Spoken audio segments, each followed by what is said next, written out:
नमस्कार दोस्तों, मैं नीरज कुमार जय महाकाल चैनल में आपका स्वागत है। हाँ तो दोस्तों, आज हम आपको गरुड़ पुराण की अध्याय 2 के बारे में बताने वाले हैं। इससे पहले कि आप हमारे चैनल को सब्सक्राइब नहीं किए हो तो चैनल को सब्सक्राइब कर लो और बेल आइकन को ज़रूर दबा लो ताकि इसी तरह के हर एक वीडियो आपके पास पहुंच जाए। तो आज की वीडियो शुरू करते हैं। आज भगवान विष्णु ने गरुड़ जी को बताया है कि मरना स्त्रोत व्यक्ति के लिए कल्याणकारी कर्म। हाँ दोस्तों, सबसे पहले भूमि को गोबर से तोपना चाहिए, फिर जल की रेखा से मंडल बनाकर उस पर तिल और कुश घास बिछाकर मरना स्त्रोत व्यक्ति को उस पर सुला देना चाहिए। उसके मुंह में पंचरत्न स्वर्ण आदि डालने से सब पापों को जलाकर मुक्त कर देता है। भूत प्रेत आत्माएं और यम के दूत अपवित्र स्थान और जमीन के ऊपर रखी चारपाई से वृत्त शरीर में प्रवेश करते हैं। उसके मुख में गंगा जल डालना चाहिए अथवा तुलसी का पत्ता रखना चाहिए। कोई भी शौक न मानता हुआ उसके पास प्रभु का नाम ले। जब तक प्राण है विष्णु का नाम ले। यमराज का अपने दूतों का आदेश है कि मेरे पास उन आत्माओं को लाओ जो हरि का नाम नहीं लेते। ओम ओम हरि को जपने वाले मेरे पास नहीं आते। पापी मनुष्य जो नारायण को नहीं मानते, उनके कितने ही पुण्य कर्म उनके पापों को नहीं मिटा सकते।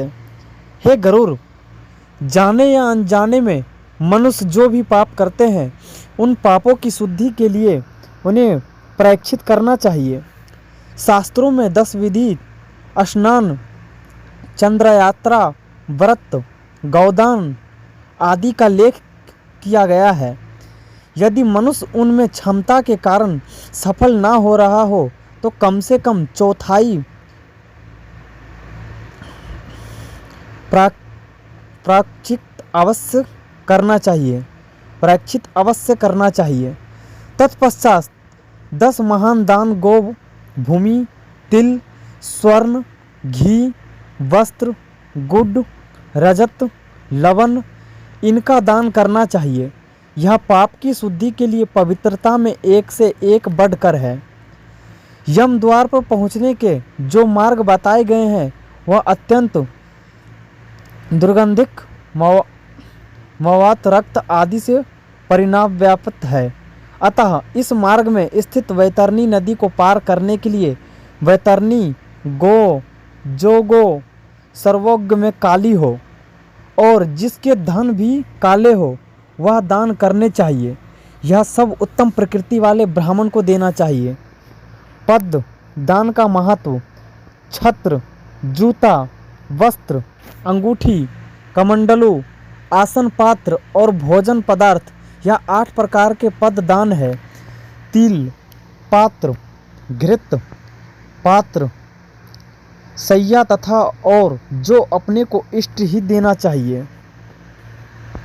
हे पक्षीराज, इस पृथ्वी पर जिसने पाप का प्रायश्चित कर लिया है, सब प्रकार के दान भी दे चुका है, वैतरणी गौ तथा अष्टदान कर चुका है, जो तिल से पूर्ण पात्र, घी से भरा पात्र, सैया दान विधिवत पद दान करता है, वह नरक रूपी गर्भ में नहीं आता, अर्थात उसका पूर्ण जन्म नहीं होता। मनुष्य स्वयं जो दान करता है, परलोक में वह सब उसे प्राप्त होता है, वहाँ उसके आगे रखा हुआ मिलता है। छत्रदान करने से मार्ग में सुख प्रदान करने वाली छाया प्राप्त होती है। पादुका दान से वह मनुष्य घोड़े पर सवार होकर सुखपूर्वक मार्ग पार करता है। जल से परिपूर्ण कमंडलू के दान से मनुष्य सुखपूर्वक परलोक गमन करता है। वस्त्र आभूषण दान करने से यमदूत प्राणी को कष्ट नहीं देते। तिल सफ़ेद, काले, भूरे के दान से मन, वाणी और शरीर से किए गए पाप नष्ट होते हैं। सभी साधनों से मुक्त सैया दान से स्वर्ग लोक में 60,000 वर्ष तक इंद्रलोक के भोग भोगता है। इसके अतिरिक्त गोदान देते समय नंदा नाम के उच्चारण करने से वैतरणी नदी में नहीं गिरता। दुखद और बीमारी के समय तिल, लोहा, सोना, रुई का वस्त्र, नमक, 7 अनाज, भूमि का टुकड़ा देने से पाप कर्मों की शुद्धि होती है। लोह दान करने से यम की नगरी में नहीं जाता। लोहे का दान हाथों को जमीन के साथ छूते हुए देना चाहिए। यमराज के हाथों में कोई प्रकार के लोहे का वस्त्र होते हैं। यह दान उन वस्त्रों के प्रभाव को कम करता है। सोने का दान यमराज की सभा में उपस्थित ब्रह्मा और दूसरे ऋषि मुनियों को प्रसन्न करता है, जो कि वरदान की संज्ञा रखता है। रुई के वस्त्र से यमदूत कष्ट नहीं देते। 7 अनाजों के दान से यम द्वारों पर तैनात कर्मचारी आनंदित होते हैं। भूमि के टुकड़े पर जिस पर फसल हो देने से इंद्रलोक की प्राप्ति होती है। पूरे होश में रहते हुए एक गौ का दान बीमार अवस्था में 100 और मरणास्त्रोत के समय 1000 गौ दान करने के बराबर है। एक गौ केवल एक जन को दी जानी चाहिए। यह आदि इस गौ को बेचता है या किसी दूसरे के साथ इसका बंटवारा करता है, जो उसका परिवार 7 पीढ़ियों तक पीड़ित रहता है। गौदान करने की विधि: काली या भूरी गौ के सींगों पर सोने का पात्र और पैरों में चांदी पहनाए। इसका दूध पीतल के बर्तन में निकाले। गौ के ऊपर काले कपड़े का दोसाला डाले। दूध वाले बर्तन को ढककर रुई के ऊपर रखे। इसके पास यमराज की एक सोने की मूर्ति, एक लोहे का टुकड़ा, पीतल के बर्तन में घी या यह सब गौ के ऊपर रखे।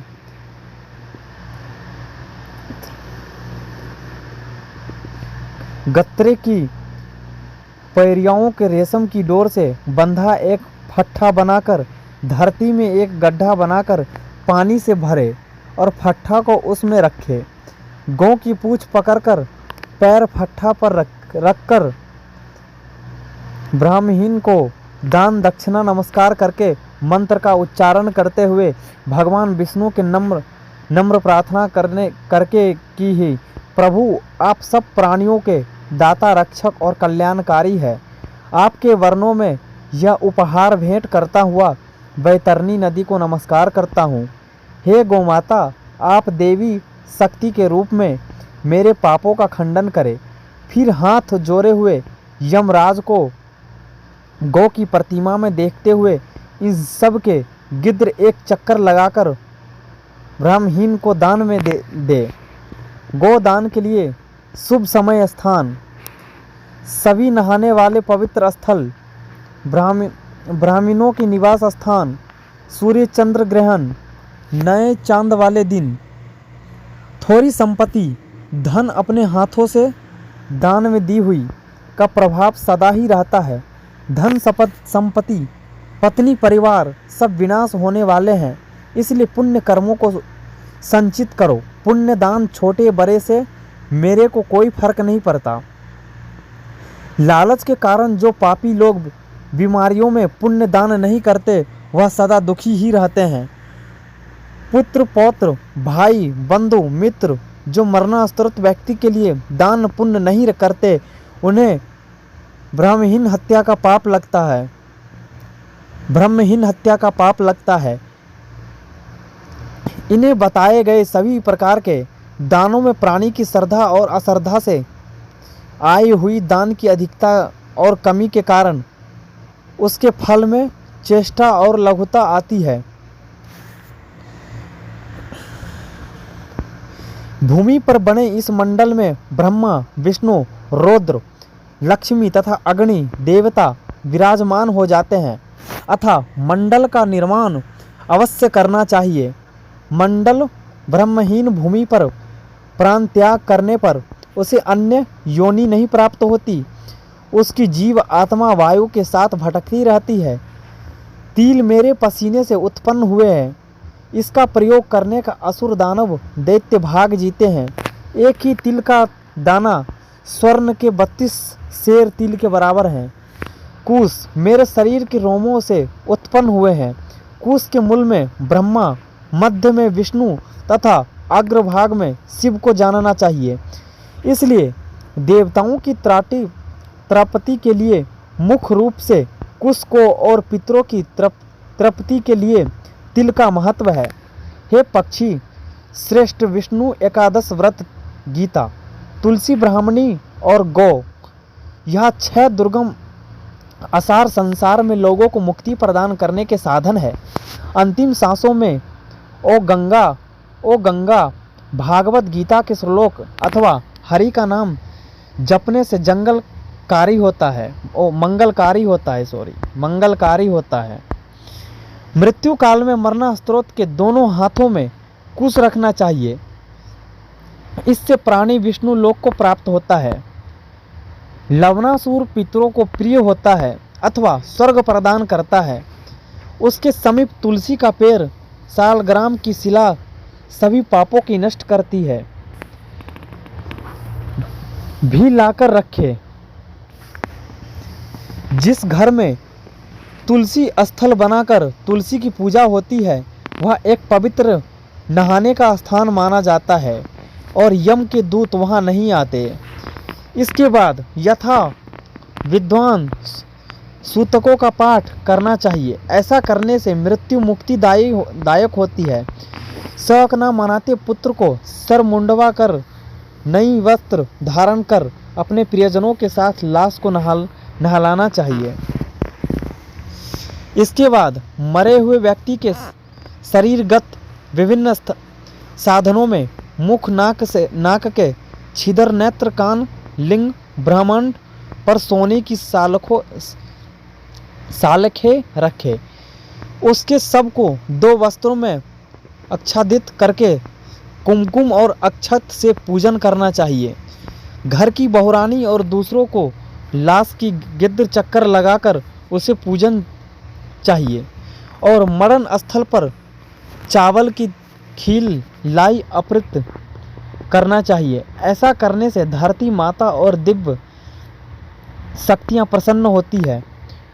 पुष्पों की माला से विभूषित करके उसे पुत्र बंधुओं के साथ द्वार से ले जाया जाए। उस समय पुत्र को मरे हुए पिता के शव को कंधे पर रखकर स्वयं ले जाना चाहिए। यदि मनुष्य को मोक्ष न मिलता हो तो पुत्र नरक से उसका उद्धार कर देता है। जो पुत्र लाश को कंधा देता है उसे हर कदम पर अश्वमेघ यज्ञ का फल मिलता है। जय श्री हरि, जय श्री गरुड़ पुराण। आज के लिए इतना ही, फिर मिलते हैं अगले वीडियो में।